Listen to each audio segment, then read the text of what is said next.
In this video, I'm going to be going over this Kicker DX series of amplifiers. The DX series is pretty cool. I've done a lot of talking on the IQ series and the KX series, which is the upper end, the upper echelons in the Kicker line, which is what I specialize in. Most of the stuff that I sell is up usually in the KX series or the Q series. However, not everybody can go for those big bucks and wants that audiophiles with the topology, you know, made for the elite. Some people just want to keep it middle of the road, and not or entry level-ish.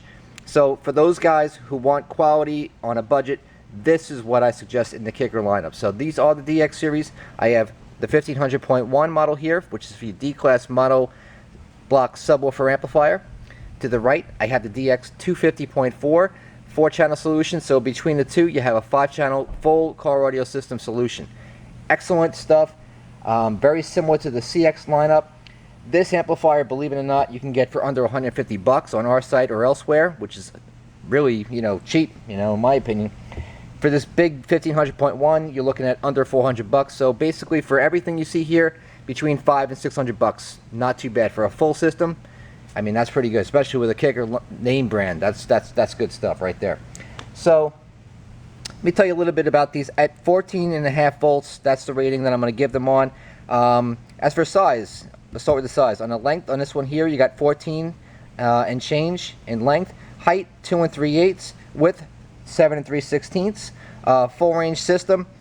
She'll run 25 to 200 hertz. I'm going to show you the close-up on the frequency selection, all that stuff in a second.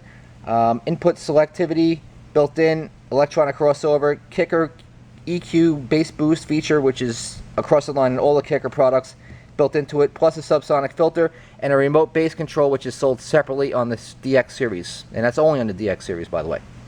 Moving on over here to the 4-channel, same voltage ratings. This guy here will give you 30 by 4 at 4 ohms. At 2 ohms, you'll get 60 by 4, and if you go all the way down to 2 ohms, you can get 125 by 2 if you were to bridge it. So you have 60 by 4 at 2 ohms, but in most reality, most people are running 4 ohm speakers. So you're really looking at 30 watts RMS, and that's what this thing, I would realistically rate it as, because that's most people are using it for. Not most people have 2 ohm speakers, but if you want to cheat and you want to get a lower impedance and get a higher wattage output, that would be a good plan to use this amplifier to get the most out of it for the buck.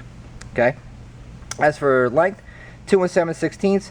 Height, same as this guy, 2 3/8. Width, same thing, 7 3/16. Full range system.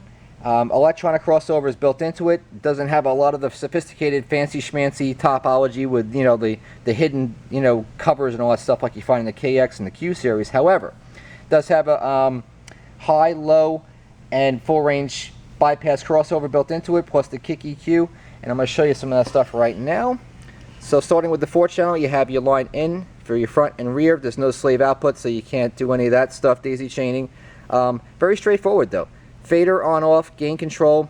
Crossover you have off, so it's straight in and out. High pass and low pass. So you have your frequency selector right here, which starts at 50 hertz and works up to 200. And then over here you have your bass EQ from 0 to 12. On the other side, you see more of the same. Input, you got high or low level selectable. Gain, crossover, again off, high and low. Frequency from 250 to 200 hertz. Bass boost EQ 0 to 12 dBs. Very straightforward. Protection light, power circuitry right there. Over here, you see it's all machine thread. Kind of machine thread. Not exactly. I mean, it's partially, in my opinion. But it's a nice design. Still the same. It won't be annoying. So if you put the screw and you loosen it too much, it won't go falling off the seat someplace, and you'll be begging to try to find that thing. It's going to stay in there. But otherwise, it's pretty middle of the roady. Typical of the price point. 150 bucks, I mean, what can you ask for, But nice. Over here, you got your heat sink, so, be careful with how you mount these guys. You don't want to put these, like, upside down on a rear deck or something like that. These things will get hot. Aside from that, you have the heat sinks on the side of the amplifiers, which pretty much all amplifiers have. As for your sub amp, there's even less to see. In and out. So this one does have a slave output. So if you had, say, 2 model channels and you're trying to, align them, you'd have your one input here and you have your slave output here, which you can run to your separate amplifier if that's the case. If not, don't worry about it. You have your high and low input, gain control, crossover goes from 50 hertz on the low end all the way up to 200 hertz. So if your box is tuned for lower than that, you might want to make use of an external crossover or something to that effect. Bass boost EQ, same thing as found on the other amplifier, 0 to 12. And this here is the optional port for the wired remote bass control knob. So if you're looking to get one of those, you could always just purchase that separately. Or if you want to do it on the budget, you could just get a universal RCA bass wand, put it in line, and just do it the old-fashioned way. In either case, these are great products. They're great for the price. I mean, definitely for the money, hard to beat. So if you're looking for them, they're on our site. They're live and available. I've had good experience with these things. They never come back. So if you're looking for a good quality economical amplifier line,